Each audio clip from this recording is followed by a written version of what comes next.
On this section, we will be discussing about the coordinate geometry, and in the same section itself, there will be mainly 6 topics. The first one being the quadrants of a Cartesian system, the distance formula, the section formula, midpoint of a line, and then the centroid of a triangle, and last one, the area of a triangle itself. Those are the 6 topics we will discuss.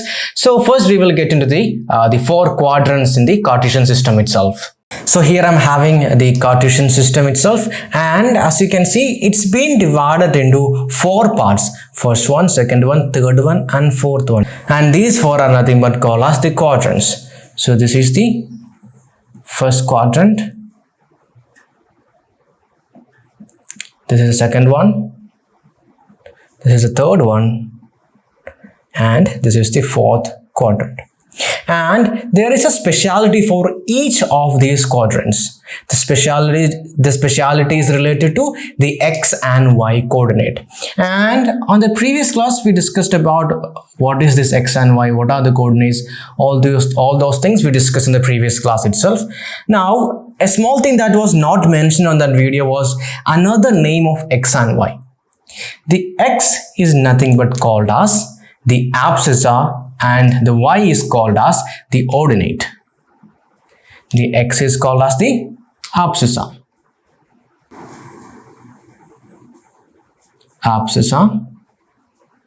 And y is called as the ordinate. Y is called as the ordinate. Now, for the first quadrant, if I look closely, I know that all the values of x are positive, all the values of y are also positive. That means in the first quadrant, the value of x will be positive, the value of y will also be positive. On the second quadrant, the y is still positive, but what about the x? The x is negative there. So for x, it will be negative, and for y, it will be positive on the second quadrant. Now moving on to the third one, and in this one, the x is negative and y is also negative. That makes both the coordinate as negative on the third coordinate. Now last one, on fourth coordinate, I'm having x as positive and y as negative. So on the fourth quadrant, the x is positive and the y is negative. So those are the properties of the quadrant itself. Now we will move on to the distance formula itself. Let's say I'm having a line like this. From this point to this point, I'm having a line.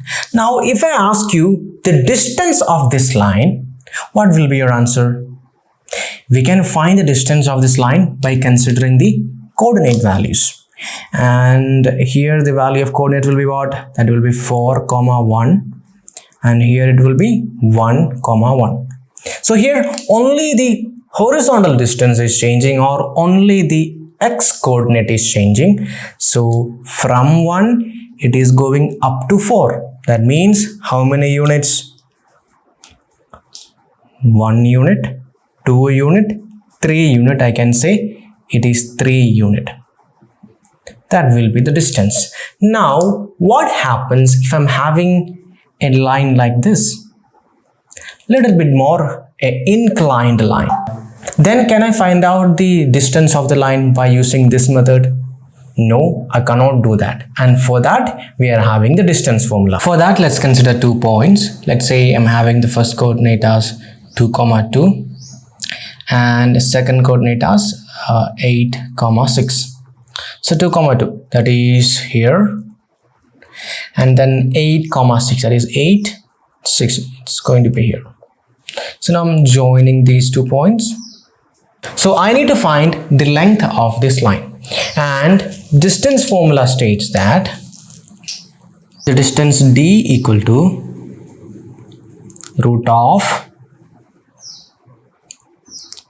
x2 minus x1 the whole squared plus y2 minus y1 the whole squared. Here x1, y1, x2, y2 are nothing but my coordinate itself. So applying that coordinate, what I'm going to get, let's say I'm considering the x1 as 2, y1 as 2, and x2 was 8, y2 was 6. So applying it, I'm going to get d equal to root of x2 minus x1, that is 2 minus 8, that is minus 6. Minus 6 square is 36. So 36 plus y2 minus y1, that is 6 minus 2, that is 4. Then 4 squared, that is 16.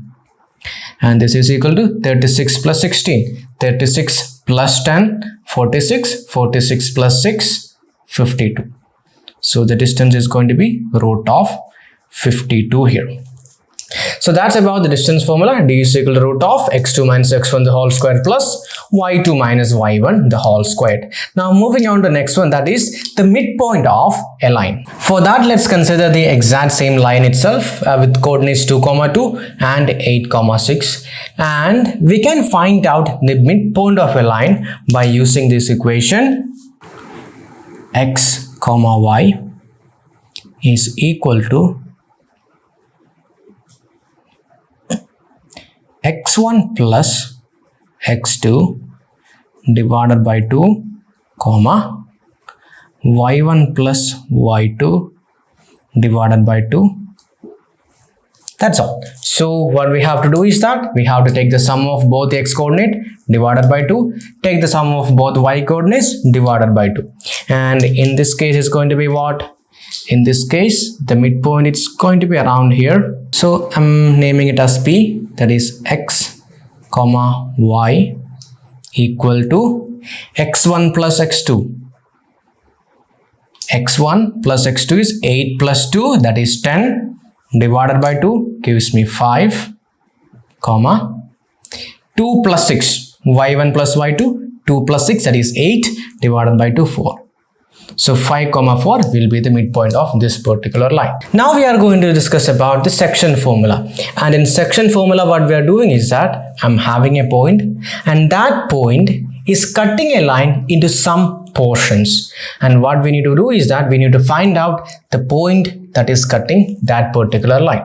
For example, let's say I'm having a line like this, and the coordinate of these 2 points that makes up the line being x1, y1 and x2, y2. We can swap the values of this value as x2, y2 or this value as x1, y1. It doesn't matter the order.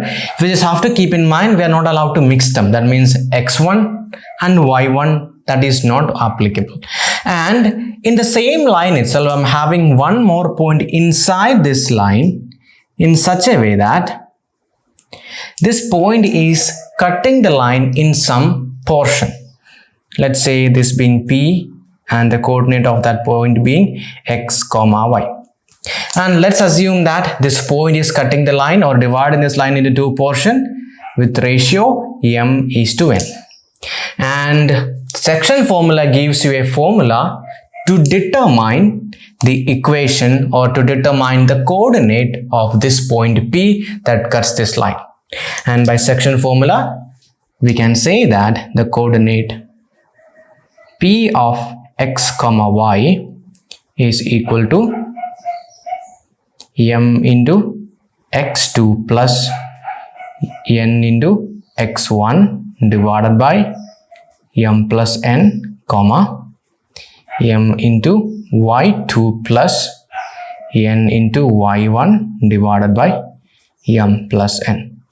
This is a section formula where the point is inside the line, or this is a formula for when the point is internally dividing this line, dividing this particular line. Now I'm having one more, a point where it is cutting this line externally. For that, let's consider another line. Let's say I'm having a line like this. And in this case, let's consider this point as, let's say x2, y2. Again, the order doesn't matter. x1, y1. And the point that is dividing this line is outside the line. That means the point is going to be here. And here, this point is dividing this line into 2 sections. The first one being this much distance, that is being m, and second one being this much distance, that is being n there. And if I'm considering the point that is dividing this line as x comma y, then by external division section formula, I can say that p of x comma y will be equal to m into x2 minus n into x1 divided by m minus n and m into y2 minus n into y1 divided by m minus n. So that's all about the section formula. We are having the internal division formula and external division formula. Now moving on to the next one, that is the centroid of a triangle. Here I'm having a triangle with coordinates 2, 6, 4, 9 and 6, 15, and we need to find out the centroid of this triangle. And what I mean by this centroid?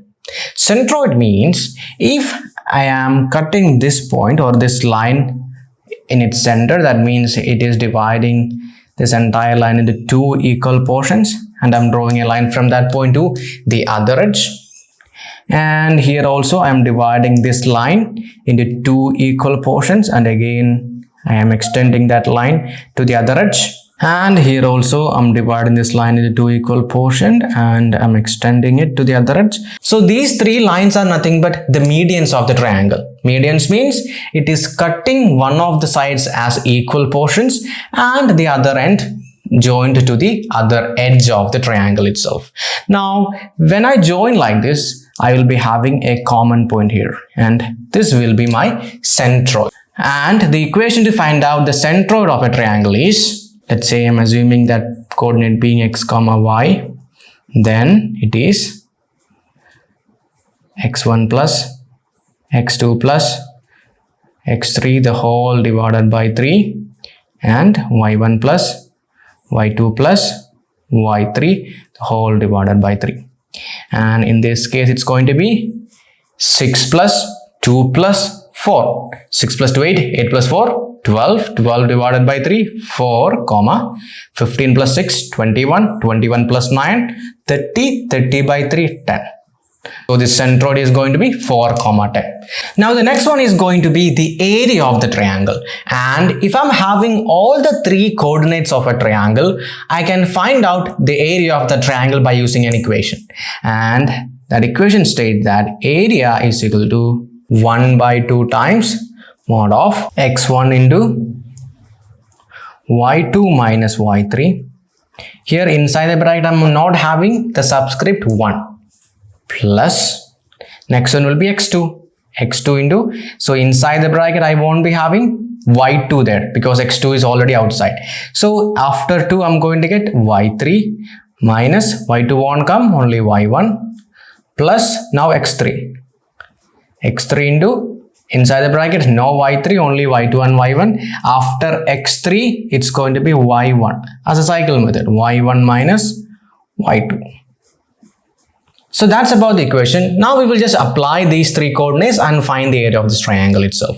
So this is x1 y1, x2 y2, x3 y3. So x1 is going to be 6, x2 going to be 2, x3 going to be 4, and y1 going to be 15, y2 going to be 6, and y3 going to be 9. So the area of the triangle will be area equal to 1 by 2 times x1 is 6 times y2 minus y3. y2 minus y3, 6 minus 9 gives me -3 plus x2. x2 is 2 times y3 minus y1. y3 minus y1, 9 minus 15 is -6 plus x3. x3 is 4 times y1 minus y2. y1 minus y2, that will give me 9. Simplifying it, 1 by 2 times 6 times -3, -18. 2 times -6, -12 plus 9 times 4, 36. That is going to be 6 by 2 equal to 3 square units. That will be the area of the triangle. So that's all about today. If you have any doubt, please comment it below and tell me what you would like to see on my next video as well. See you next class. Take care. Bye.